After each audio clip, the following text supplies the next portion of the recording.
Hello दोस्तों, कैसे हैं आप सब। आज की कहानी एक समझदार और आत्मविश्वासी लड़की की है जिसकी यही अदा हमारे हीरो का दिल जीत लेती है। हीरो और हीरोइन का ब्रेकअप एक ही दिन होता है और वहीं से उनकी दोस्ती की शुरुआत होती है। धीरे धीरे हीरो हीरोइन की समझदारी और कॉन्फिडेंस पर फिदा हो जाता है। ये एक खूबसूरत और दिल को छू लेने वाली रियल लाइफ जैसी लव स्टोरी है जो आपको जरूर पसंद आएगी। तो वीडियो को लाइक करें और चैनल को सब्सक्राइब करना न भूलें। कहानी में हमें एक साथ दो दिल टूटने की कहानियां देखने को मिलती है। एक ही रेस्टोरेंट के दो अलग अलग फ्लोर पर दो कपल अपनी आखिरी डेट पर आए हुए थे। एक तरफ हमारी हीरोइन फैनी थी जिसे उसका बॉयफ्रेंड ब्रेकअप करते हुए कहता है कि तुम मेरे लायक नहीं हो। इतने दिनों तक मैं सिर्फ इसलिए तुम्हारे साथ था क्योंकि तुम मेरी हर बात मानती थी। तुम्हारी फैमिली पर इतना कर्ज है, ये सब कौन संभालेगा। मेरी माँ सही कहती है, मुझे किसी अमीर लड़की से शादी करनी चाहिए। इतना कहकर वह फैनी का दिल तोड़कर वहाँ से चला जाता है। वहीं दूसरी तरफ मिस्टर फू अपनी स्टेप सिस्टर लिली को प्रपोज कर रहा था, लेकिन लिली उसका प्यार ठुकरा देती है। वह साफ कह देती है कि वह किसी और से शादी करने वाली है। इसके साथ ही वह मिस्टर फू का दिया हुआ महंगा बैग भी उसे वापस लौटा देती है। एक तरफ लिली ने मिस्टर फू का दिल तोड़ा था तो दूसरी तरफ फैनी का एक्स उसे बुरी तरह अपमानित करके छोड़ गया था। दोनों की जिंदगी में उसी दिन एक जैसा दर्द आया था। तभी फैनी को उसकी माँ का फोन आता है। उसकी माँ बचपन से ही उससे केवल पैसों की मांग करती आई थी और आज भी अपने बेटे के लिए उससे पैसे मांग रही थी, लेकिन इस बार फैनी साफ मना कर देती है। टूटे हुए दिल और भारी मन के साथ वह वहाँ से बाहर निकल आती है। उसे लगने लगा था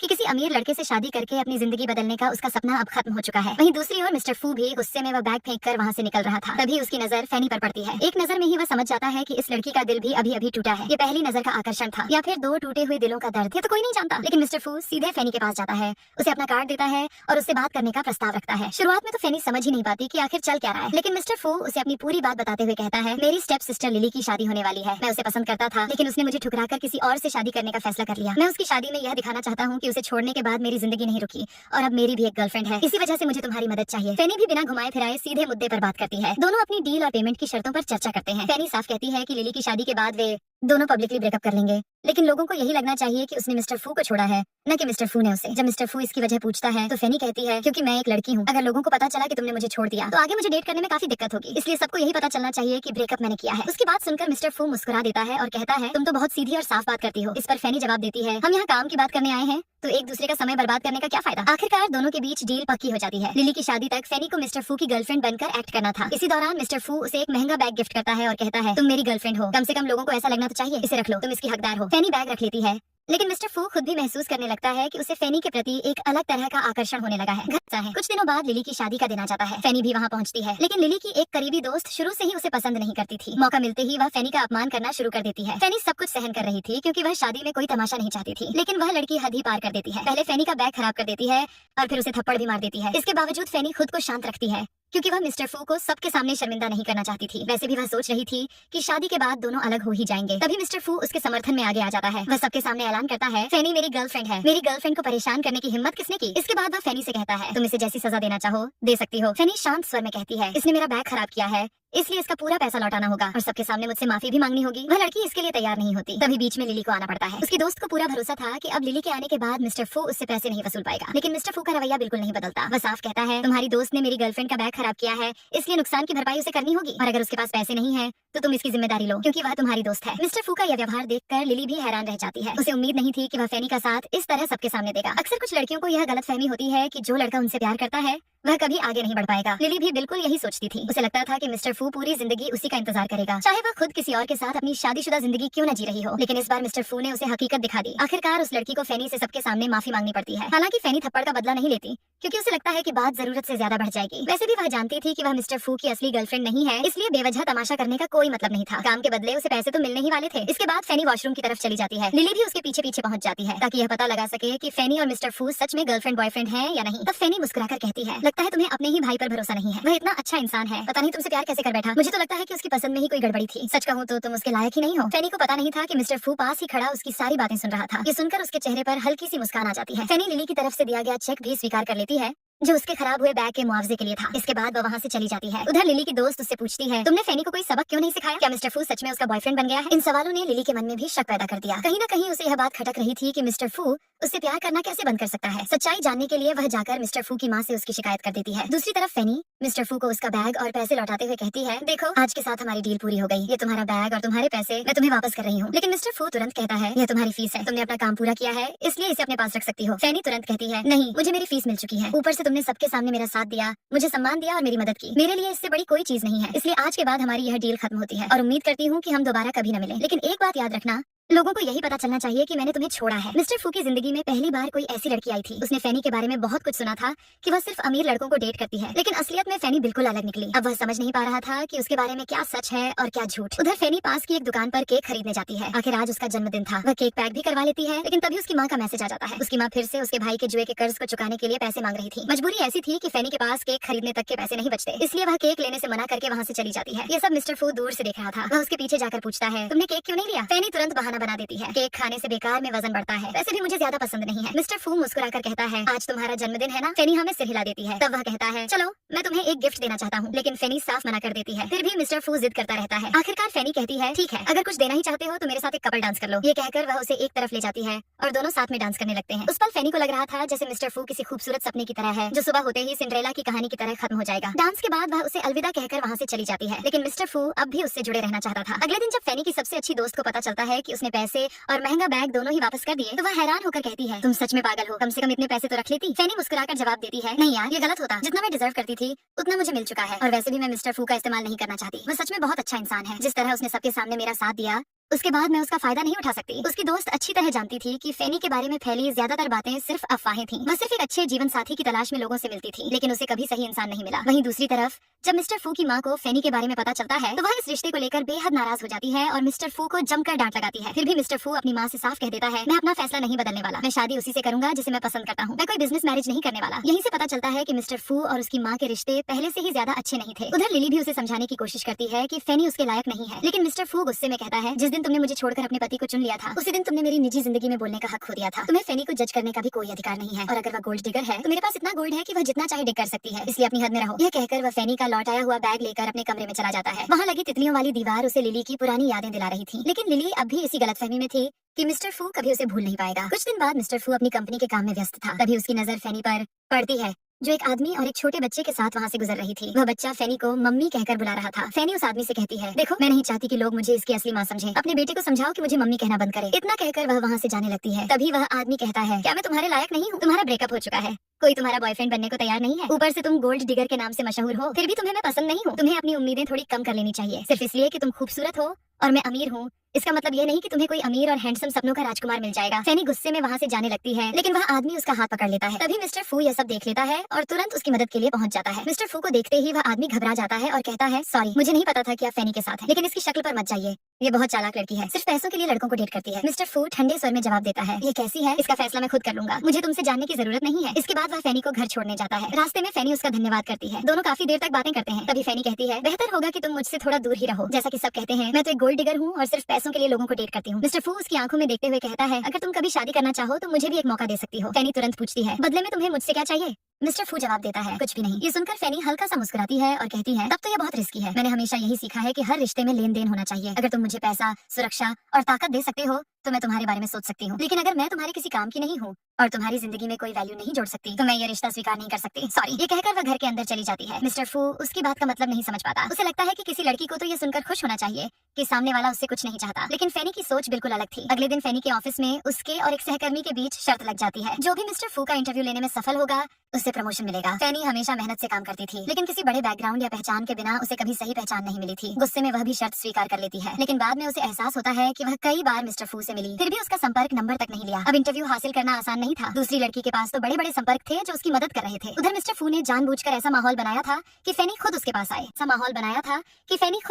आए। उसके दोस्त ने उसे यही सलाह दी थी, लेकिन फैनी सीधे उसके पास आने के बजाय अपने तरीके से कोशिश करने लगती है। आखिरकार उसे पता चलता है कि कुछ मैनेजरों के जरिए वह मिस्टर फू तक पहुंच सकती है। इसी सिलसिले में वह एक डिनर पार्टी में पहुंचती है, लेकिन वहां पहुंचकर उसे पता चलता है कि यह डिनर पार्टी नहीं बल्कि ड्रिंकिंग पार्टी है। सब लोग उसे लगातार शराब पीने के लिए मजबूर करने लगते हैं। फैनी जानती थी कि अगर उसे अपना काम निकलवाना है तो उसे सब झेलना पड़ेगा। वह थोड़ी बहुत ड्रिंक कर भी लेती है। तभी वहाँ मिस्टर फू पहुंच जाता है। वह सीधे फैनी से बात नहीं करता, बल्कि सबकी तरफ देखकर कहता है, ये मेरी कंपनी की डिनर पार्टी है या ड्रिंकिंग पार्टी? उसकी बात सुनते ही वहाँ मौजूद सभी लोग चुप हो जाते हैं। फैनी मन ही मन सोचती है, ये तो ऐसे बर्ताव कर रहा है जैसे मुझे जानता ही नहीं। पार्टी खत्म होने के बाद जब वह बाहर निकलती है तब भी वह उसी बात से नाराज होती है। तभी मिस्टर फू उसके पास आता है और पूछता है, क्या हुआ, तुम्हें मेरा इंटरव्यू चाहिए और तुम मुझसे बात ही नहीं कर रही हो? फैनी थोड़ा नाराज होकर कहती है, पहले ये बताओ कि तुमने मुझे सबके सामने इग्नोर क्यों किया? मिस्टर फू समझाते हुए कहता है, अगर मैं सबके सामने तुम्हारा पक्ष लेता तो लोगों को शक नहीं होता, सब यही सोचते कि ब्रेकअप के बाद भी हमारे बीच कुछ चल रहा है। फैनी उस समय काफी नशे में थी। अचानक वह आगे बढ़ती है और मिस्टर फू को किस कर देती है। हालांकि अगली सुबह उसे इस बात की बिल्कुल याद नहीं रहती। जब वह ऑफिस पहुंचती है तो सामने मिस्टर फू खड़ा होता है। उसका मैनेजर खुशी से बताता है, बधाई हो, मिस्टर फू ने तुम्हें इंटरव्यू देने के लिए हाँ कह दी है। ये सुनते ही फैनी की प्रतिद्वंद्वी लड़की पूरी तरह हार जाती है। उस समय उस लड़की का चेहरा देखने लायक था। उधर फैनी पूरी तरह कंफ्यूज थी कि आखिर यहाँ चल क्या रहा है। जब मिस्टर फू वहाँ से जाने लगता है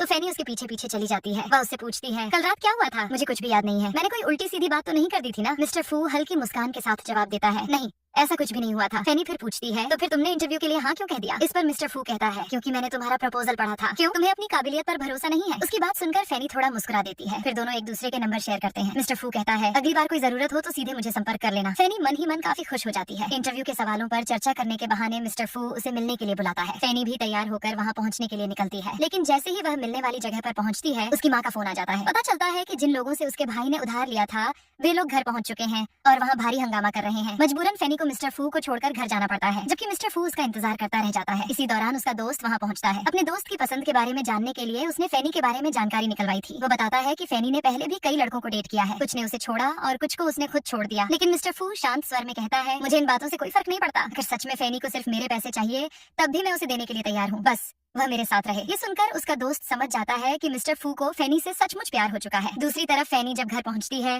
तो वहाँ हालात और भी खराब होते हैं। कर्ज वसूलने आए गुंडे धमकी देते हैं, अगर पैसे नहीं मिले तो आज तुम्हारे भाई को अपने साथ ले जाएंगे और उसके अंग बेच देंगे। फैनी के पास कुछ पैसे जरूर थे लेकिन वह उन्हें देना नहीं चाहती थी। वह उसकी आखिरी बची हुई जमा पूंजी थी। लेकिन वे लोग जबरदस्ती उसका फोन छीन लेते हैं और उसके अकाउंट से पैसे ट्रांसफर कर देते हैं। गुंडे तो वहाँ से चले जाते हैं लेकिन फैनी का दिल पूरी तरह टूट जाता है। वह अपनी माँ और परिवार से बेहद नाराज हो जाती है। उसी गुस्से और निराशा में वह मिस्टर फू को भी ब्लॉक कर देती है। उसे लगता है कि वह अब उसकी जिंदगी में और परेशानी नहीं बढ़ाना चाहती। इसके बाद वह अकेले समुद्र किनारे टहलने लगती है। लेकिन मिस्टर फू इतनी आसानी से हार मानने वालों में से नहीं था। वह उसे ढूंढते ढूंढते वहाँ पहुँच जाता है और चिंता भरे स्वर में पूछता है, क्या हुआ फैनी? तुमने मुझे अचानक ब्लॉक क्यों कर दिया? फैनी उस समय बहुत ज्यादा तनाव में थी। वह खुद को संभाल नहीं पाती और अचानक बेहोश होकर गिर जाती है। वह तो मिस्टर फू को परेशान भी नहीं करना चाहती थी, लेकिन मिस्टर फू तुरंत उसे अस्पताल लेकर पहुंचता है। वहाँ फैनी अब भी बेहोश थी। तभी मिस्टर फू का सेक्रेटरी आकर उसे फैनी के बारे में सारी सच्चाई बताता है। वह कहता है कि फैनी पढ़ाई में हमेशा बहुत अच्छी रही है। कम उम्र से ही उसने नौकरी करना शुरू कर दिया था, लेकिन उसके घर वाले हमेशा उसकी कमाई छीन लेते थे। यहाँ तक कि उसके भाई के कर्ज चुकाने के लिए उसने जो आखिरी बचत की थी वह भी उसके माता पिता ने उससे ले ली। ये सब जानकर मिस्टर फू को आखिर समझ में आ जाता है कि फैनी हमेशा पैसे वाले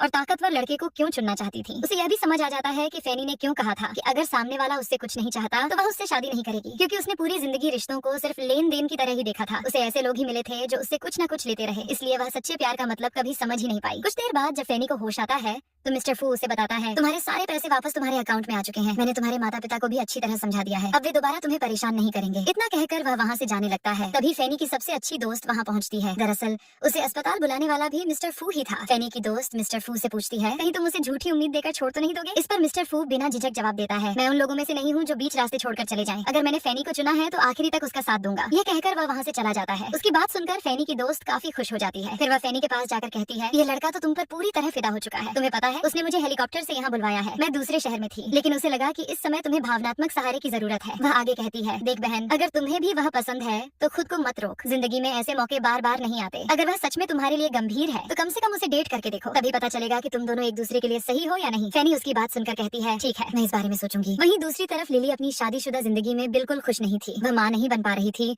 और इसी वजह से उसकी सास उसे हर समय ताने देती रहती थी। धीरे धीरे लिली को अपनी गलती का एहसास होने लगा था। उसे लग रहा था कि उसने गलत इंसान को चुना और मिस्टर फू जैसे इंसान को खो दिया जो उससे इतना प्यार करता था कि कभी उसे ऐसी तकलीफों से नहीं गुजरने देता। जब वह देखती है कि फैनी और मिस्टर फू के रिश्ते की चर्चा अब हर जगह होने लगी है तो उसके मन में जलन और बढ़ जाती है। गुस्से में आकर वह सबके सामने अपने और मिस्टर फू के पुराने रिश्ते का सच उजागर करने का फैसला कर लेती है। लिली ने अपने और मिस्टर फू के पुराने रिश्ते की बात इसलिए सबके सामने उजागर की थी ताकि फैनी उससे दूर हो जाए। उधर फैनी अपनी कंपनी में थी, तभी वह बदतमीज लड़की आकर उसे बताती है, तुम्हारे बॉयफ्रेंड और उसकी एक्स गर्लफ्रेंड के अफेयर की खबर हर जगह फैल रही है। ये सुनते ही फैनी घबरा जाती है। उसे लगता है कि मिस्टर फू इस समय जरूर परेशानी में होगा। दरअसल इस खबर के बाहर आते ही उसकी कंपनी के शेयर लगातार गिर रहे थे और हालात बिगड़ते जा रहे थे। फैनी तुरंत मिस्टर फू को ढूंढने के लिए उसकी कंपनी पहुंच जाती है। वहां पहुंचकर वह देखती है कि सभी शेयर होल्डर्स उसे घेर कर सवालों की बौछार कर रहे हैं। तभी फैनी आगे बढ़ती है और सबको समझाने की कोशिश करती है कि मिस्टर फू और लिली के बीच अब ऐसा कोई रिश्ता नहीं है। वह कहती है कि उसे यह बात अच्छी तरह पता है क्योंकि वह मिस्टर फू की गर्लफ्रेंड है, लेकिन कोई भी उसकी बात पर विश्वास नहीं करता। आखिर सिर्फ कह देने से कोई किसी की गर्लफ्रेंड थोड़ी बन जाता है। तब फैनी बिना कुछ सोचे सीधे मिस्टर फू के पास जाती है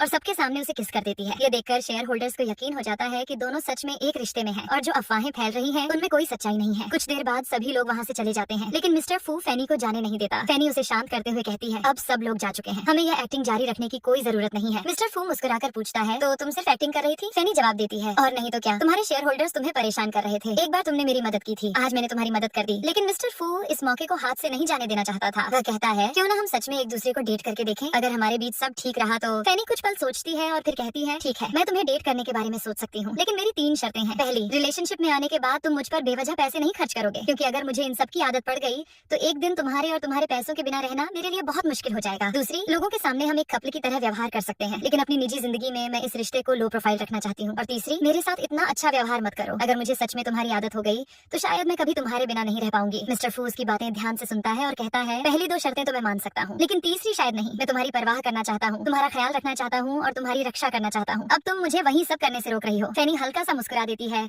और कहती है, फिलहाल पहले हम एक दूसरे को डेट करके देखते हैं, आगे जो होगा देखा जाएगा, लेकिन इसकी कोई गारंटी नहीं है कि तुम आखिर में मेरे बॉयफ्रेंड या पति बन ही जाओगे। मिस्टर फू को बस इतना ही काफी था कि फैनी ने उसे एक मौका दे दिया था। ऑफिस के बाद वह फैनी को घर छोड़ने जाता है, हालांकि फैनी उसे अपने घर के अंदर नहीं ले जाती और वह वहीं से वापस लौट जाता है। दूसरी तरफ मिस्टर फू ने अपने ऑफिस में साफ निर्देश दे दिए थे कि जब भी फैनी आए उसे कोई नहीं रोकेगा, वह सीधे उसके ऑफिस में जा सकती है। उधर लिली को उम्मीद थी कि इस खबर के बाद मिस्टर फू उससे जरूर संपर्क करेगा, लेकिन जब ऐसा नहीं होता तो वह और भी ज्यादा बेचैन और गुस्से में आ जाती है। अब वह फैनी के बारे में हर छोटी बड़ी जानकारी जुटाने लगती है। आखिर वह कौन सी लड़की है जिसने मिस्टर फू का दिल जीत लिया था। इधर दूसरी तरफ फैनी अपने घर पर थी। दोनों ही अपने अपने काम में इतने व्यस्त हो गए थे कि एक दूसरे से ठीक से बात करने का भी समय नहीं मिल पा रहा था। फैनी अपने काम में पूरी तरह डूबी हुई थी। उधर मिस्टर फू अपने सेक्रेटरी से पूछता है, क्या तुम्हारी गर्लफ्रेंड से भी कई दिनों तक बात नहीं होती? क्या ये नॉर्मल है? उसका सेक्रेटरी हंसते हुए कहता है, बॉस, आपके साथ ओवरवर्क करने के चक्कर में मैं भी अपनी गर्लफ्रेंड को ज्यादा समय नहीं दे पाता, लेकिन मैं उसे प्यार से बेबी कहकर बुलाता हूँ और दिन भर की सारी बातें शेयर करता हूँ, इसलिए वह समझ जाती है। मिस्टर फू भी फैनी को कुछ ऐसा ही कहना चाहता था, लेकिन उसे बेबी बोलना थोड़ा अजीब लग रहा था, इसलिए वह सीधे फैनी से मिलने उसके ऑफिस पहुंच जाता है। वहाँ वह करीब 2 घंटे तक उसका इंतजार करता है। फैनी काम में इतनी व्यस्त थी कि उसे पता ही नहीं चलता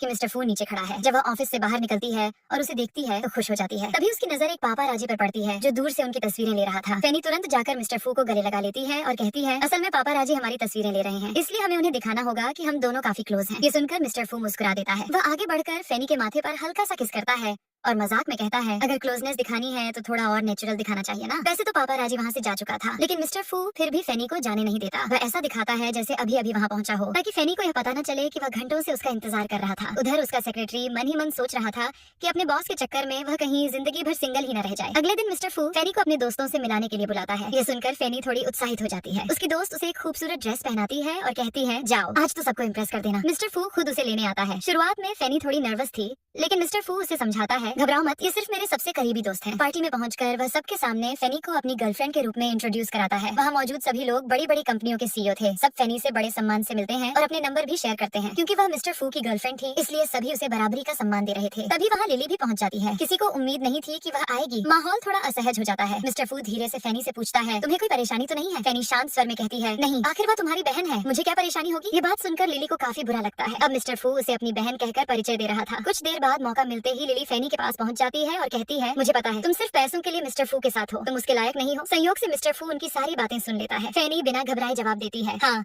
तुम्हारे भाई के पास इतने पैसे हैं कि मैं उन्हें एक अच्छा ऑप्शन मानती हूँ, और जब उन्हें मुझ पर खर्च करने में कोई परेशानी नहीं है तो तुम्हें क्यों हो रही है? अगर तुम्हें उन्हें छोड़ने का पछतावा है तो पूरी जिंदगी करती रहो, लेकिन इस जन्म में वह तुम्हारे पास वापस नहीं आने वाले। तभी मिस्टर फू वहाँ आ जाता है और फैनी को अपने साथ ले जाता है। वापसी के रास्ते में दोनों चुप थे। मिस्टर फू सोच रहा था कि कहीं फैनी लिली की वजह से उससे ब्रेकअप करने की बात न कर दे, जबकि फैनी सिर्फ यह सोच रही थी कि उसने पार्टी में जरूरत से ज्यादा खा लिया है। आखिरकार वह कहती है, जरा कार की खिड़की खोल दो, लेकिन मिस्टर फू घबराकर बोल पड़ता है, प्लीज मुझसे ब्रेकअप मत करना। फैनी हैरानी से कहती है, किसने कहा कि मैं ब्रेकअप कर रही हूँ? मैंने तो बस कहा था कि मुझे थोड़ी हवा चाहिए। ये सुनकर मिस्टर फू राहत की सांस लेता है। फिर वह कार से उतरकर फैनी के पास आता है और कहता है, तुमसे मिलने के बाद मुझे एहसास हुआ कि जिंदगी क्या होती है। इससे पहले मैं सिर्फ जी रहा था, लेकिन अब पहली बार जिंदगी महसूस कर रहा हूँ, इसलिए प्लीज मुझे छोड़कर मत जाना। उसकी बात सुनकर फैनी भावुक हो जाती है और उसे गले लगा लेती है। पहली बार उसे महसूस होता है कि मिस्टर फू की भावनाएं सच्ची हैं। इसके बाद दोनों फैनी के घर पहुंचते हैं। मिस्टर फू उसे एक खूबसूरत बटरफ्लाई गिफ्ट देता है। फिर दोनों कुछ देर साथ समय बिताते हैं और अपने रिश्ते को धीरे धीरे आगे बढ़ाने का फैसला करते हैं। आखिर में मिस्टर फू उनकी एक तस्वीर क्लिक करता है और सोशल मीडिया पर पोस्ट करते हुए कैप्शन लिखता है, मेरी गर्लफ्रेंड। फैनी के लिए यह सब किसी खूबसूरत सपने से कम नहीं था। फैनी को अब भी यकीन नहीं हो रहा था कि इतना अमीर और सफल इंसान उससे सच्चा प्यार कर सकता है। ये सिर्फ दिखावे या आकर्षण वाला रिश्ता नहीं था। मिस्टर फू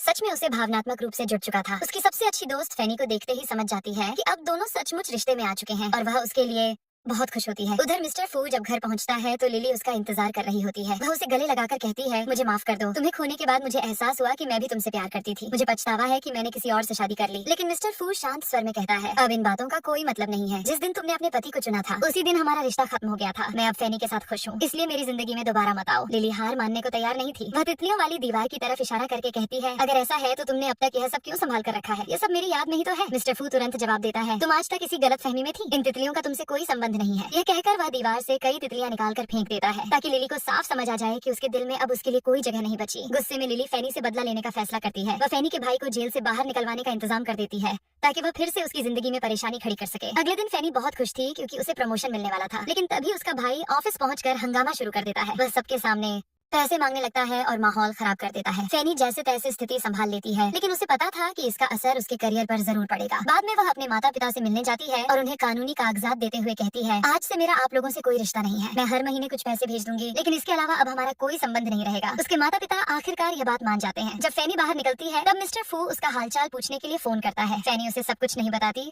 और दिखाती है कि सब ठीक है। हालांकि मिस्टर फू को उसके सेक्रेटरी से पूरी सच्चाई पता चल जाती है। वह जानता था कि फैनी कभी उसकी सीधी मदद स्वीकार नहीं करेगी। उधर ऑफिस में हुए हंगामे की वजह से फैनी को कुछ दिनों के लिए सस्पेंड कर दिया जाता है। फैनी इस फैसले का विरोध नहीं कर सकती थी क्योंकि गलती उसकी नहीं होने के बावजूद समस्या उसके कारण ही हुई थी। घर पर बैठी वह यही सोच रही थी कि अब खर्चे कैसे चलेंगे। तभी मिस्टर फू का फोन आता है, लेकिन हमेशा की तरह वह अपनी परेशानी उससे छिपा लेती है। कुछ देर बाद मिस्टर फू उसके फ्लैट पर पहुंच जाता है। दोनों साथ मिलकर खाना बनाते हैं, बातें करते हैं और अच्छा समय बिताते हैं। फैनी को पहली बार महसूस होता है कि कोई सच में उसका ख्याल रखता है। दूसरी तरफ लिली अब भी चैन से नहीं बैठी थी। वह लगातार उनके रिश्ते के बारे में जानकारी जुटा रही थी ताकि किसी तरह दोनों को अलग कर सके। उधर जब मिस्टर फू को पता चलता है कि फैनी आर्थिक परेशानी में है तो वह अपने दोस्त के पास जाता है। उसे एक लिमिटेड एडिशन कलेक्शन गिफ्ट करते हुए कहता है, मैं कुछ पैसे तुम्हारे अकाउंट में भेजूंगा, किसी बहाने से फैनी तक पहुंचा देना। अगर मैं सीधे दूंगा तो वह कभी स्वीकार नहीं करेगी। उसका दोस्त उसकी भावना समझ जाता है और मदद के लिए तैयार हो जाता है। कुछ दिनों बाद फैनी को बताया जाता है कि अगले 4 महीनों तक उसे किराया नहीं देना पड़ेगा। यह सुनकर वह खुद को बेहद खुशकिस्मत समझती है। खुशी से वह तुरंत मिस्टर फू को फोन करके यह अच्छी खबर सुनाती है। दूसरी तरफ मिस्टर फू उसकी आवाज में खुशी सुनकर खुद भी मुस्कुरा उठता है। कुछ समय बाद फैनी वापस ऑफिस ज्वाइन करती है। उसकी प्रतिद्वंद्वी लड़की फिर से उसे चुनौती देती है। इस बार दोनों को एक बड़े प्रोजेक्ट पर अपनी प्रस्तुति देनी थी। फैनी पूरी तैयारी के साथ आई थी, वहीं मिस्टर फू को उस पर पूरा भरोसा था। मीटिंग शुरू होती है और फैनी का प्रपोजल सभी को बेहद पसंद आता है। हर कोई उसकी तारीफ करता है। उसका बॉस भी कहता है, मुझे पहले से पता था कि फैनी बहुत टैलेंटेड है, इसलिए मैंने उसे प्रमोट करने का फैसला किया था। मीटिंग खत्म होने के बाद मिस्टर फू उसके बॉस से अलग से बात करता है और फैनी की मेहनत तथा काबिलियत की सराहना करते हुए उसे आगे बढ़ाने की सलाह देता है। बॉस समझ जाता है कि मिस्टर फू और फैनी के बीच कोई खास रिश्ता है, इसलिए वह उसकी बात पर ध्यान देता है। हालांकि फैनी को यह बिल्कुल नहीं पता था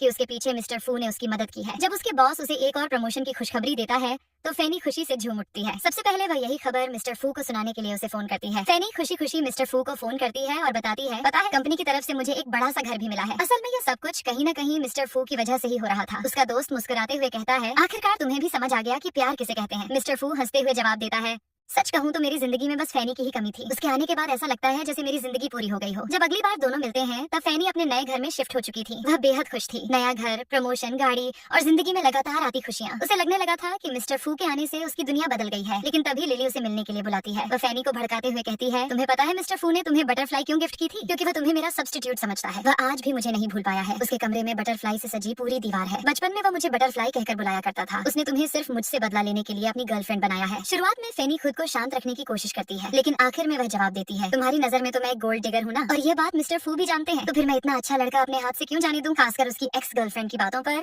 जो अब उसकी जिंदगी में कोई मायने ही नहीं रखती। उसी समय मिस्टर फू वहाँ पहुँच जाता है। उसे उसके दोस्त से पता चल गया था कि लिली ने फैनी को मिलने बुलाया है। उसे डर था कि कहीं लिली फैनी को इतना भड़का न दे कि वह उससे ब्रेकअप करने का फैसला कर ले, लेकिन फैनी कुछ नहीं कहती और चुपचाप उसके साथ वहाँ से चली जाती है। अगले कुछ दिनों तक वह मिस्टर फू से ज्यादा संपर्क नहीं करती। उधर मिस्टर फू लिली को विदेश भेज देता है और साफ शब्दों में कहता है, मैंने तुम्हें आखिरी चेतावनी दी थी। फैनी मेरी आखिरी सीमा है और तुमने वही पार कर दी। इसके बाद वह फैनी से मिलने जाता है। उसे लग रहा था कि शायद आज उसे ब्रेकअप की बात सुनने को मिलेगी, लेकिन फैनी मुस्कुराकर कहती है, अब मैं समझ गई हूँ कि बटरफ्लाई का तुम्हारी जिंदगी में क्या मतलब है। वह लिली नहीं बल्कि तुम्हारी अपनी भावनाओं और यादों का प्रतीक है ना? ये सुनकर मिस्टर फू राहत की सांस लेता है और कहता है, शुक्र है तुमने सही बात समझ ली। फैनी हंसते हुए कहती है, वैसे भी मैं लड़कों की एक्स गर्लफ्रेंड्स की बातों पर भरोसा नहीं करती। उनका काम ही रिश्ते खराब करना होता है। मुझे तुम्हारी सच्चाई और तुम्हारी भावनाएं साफ दिखाई देती हैं। इसके बाद दोनों मिस्टर फू की माँ से मिलने जाते हैं। फैनी अपनी समझदारी और व्यवहार से उनकी माँ का दिल जीत लेती है। वह उन्हें भरोसा दिलाती है कि वह माँ बेटे के रिश्ते को भी बेहतर बनाने की पूरी कोशिश करेगी। धीरे धीरे उनकी माँ भी इस रिश्ते के लिए राजी हो जाती है। आखिरकार एक दिन फेनी मिस्टर फू को बताती है कि वह उससे शादी करने के लिए तैयार है। यह सुनकर मिस्टर फू की खुशी का ठिकाना नहीं रहता। वह बेहद उत्साहित हो जाता है क्योंकि जिस लड़की से वह दिल से प्यार करता था उसने आखिरकार उसे अपना लिया था। इसी खुशहाल पल के साथ हमारी यह कहानी यहीं समाप्त होती है। अगर आपको यह कहानी पसंद आई हो